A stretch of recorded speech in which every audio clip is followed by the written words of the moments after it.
大消息，继续来看，民进党第一波的罢免输甲大地，立委王世坚伫因的党内开检讨的第一枪，昨伫因的中常会反对继续来推塞掉第二波的罢免，佮送一包卫生纸，互民进党团的总调郭建明，伊家己去切尻川。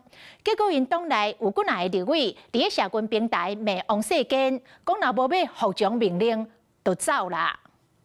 我只是不提大罢免、大成功这6个字。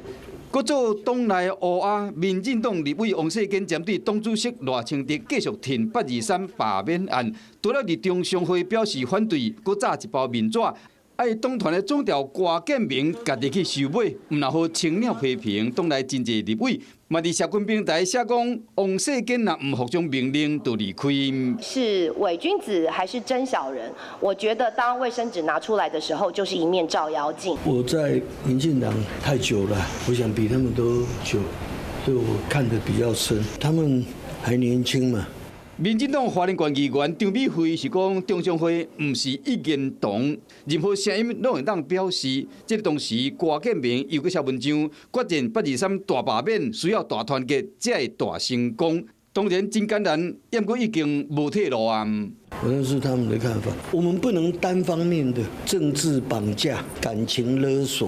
面对第二波的罢免案，民进党继续甲公民团体拍拼。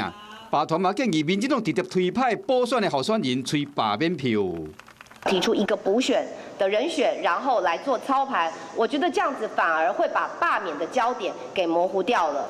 要怎改变头一摆罢免失败的局势？民进党都要先整合好党内无共款的声音。谢谢。 Hello， 我是蒋欣梅。想要抢先掌握最及时的新闻资讯吗？赶快订阅、按赞、开启小铃铛，锁定华视新闻 YouTube 频道。